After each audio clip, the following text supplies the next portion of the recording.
Hi friends, ಪ್ರತಿದಿನ ಅಡುಗೆಗೆ ಸ್ವಾಗತ.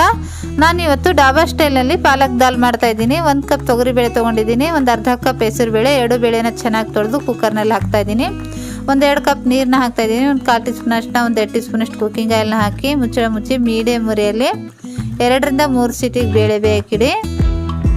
ತುಂಬಾ ಈಸಿಯಾಗಿ ಮಾಡ್ಬೋದು. ಈ ಬೇಳೆ ತುಂಬಾ ರುಚಿಯಾಗಿ ಕೂಡ ಇರುತ್ತೆ.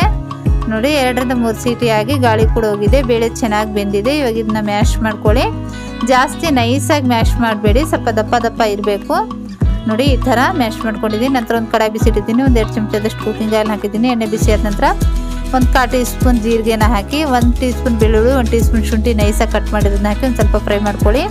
ಒಂದು ಈರುಳ್ಳಿ, ಒಂದು 5ರಿಂದ 6 ಹಸಿಮೆಣಸಿಕಾಯಿ, 1-2 ಒಣ ಮೆಣಸಿಕಾಯಿ ಹಾಕಿ ಈರುಳ್ಳಿ ಸ್ವಲ್ಪ ಕಲರ್ ಚೇಂಜ್ ಆಗೋವರೆಗೂ ಫ್ರೈ ಮಾಡ್ಕೊಳ್ಳಿ. ನಂತರ 1 ಟೊಮೆಟೊನ ಹಾಕಿ ಟೊಮೆಟೊನ ಸಾಫ್ಟ್ ಆಗೋವರೆಗೂ ಫ್ರೈ ಮಾಡ್ಕೊಳ್ಳಿ.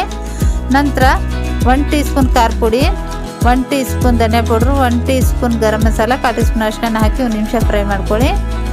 ನಂತರ 2 ದೊಡ್ಡ ಹಿಡಿಯಷ್ಟು ಪಾಲಕಿ ಸೊಪ್ಪನ್ನ ನೀಟಾಗಿ ತೊಳೆದು ನೈಸಾಗಿ ಕಟ್ ಮಾಡಿದ್ದೀನಿ. ಸೊಪ್ಪನ್ನ ಹಾಕಿ 2ರಿಂದ 3 ನಿಮಿಷ ಚೆನ್ನಾಗಿ ಫ್ರೈ ಮಾಡ್ಕೊಳ್ಳಿ.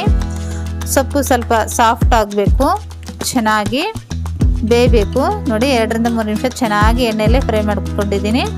ನಂತರ ನಾವು ಬೇಳೆ ಬೇಯಿಸಿಟ್ಟಿದ್ವಲ್ಲ, ಆ ಬೇಳೆನ ಹಾಕಿ ರುಚಿಗೆ ತಕ್ಕಷ್ಟು ಉಪ್ಪನ್ನ ಹಾಕಿ ಮಿಕ್ಸ್ ಮಾಡಿ 2ರಿಂದ 3 ನಿಮಿಷ ಬೇಯಿಸಿ. 2ರಿಂದ 3 ನಿಮಿಷ ಬೇಯಿಸಿದ್ದೀನಿ. ಇಷ್ಟ ಆದರೆ ಸಾಕು, ಗ್ಯಾಸ್ನ ಆಫ್ ಮಾಡಿಬಿಡಿ. ತುಂಬಾ ಹೆಲ್ದಿಯಾಗಿ ತುಂಬಾ ರುಚಿಯಾಗಿರೋಂಥ ಈ ಡಾಬಾ ಸ್ಟೈಲ್ ದಾಲ್ನ ಖಂಡಿತ ಟ್ರೈ ಮಾಡಿ.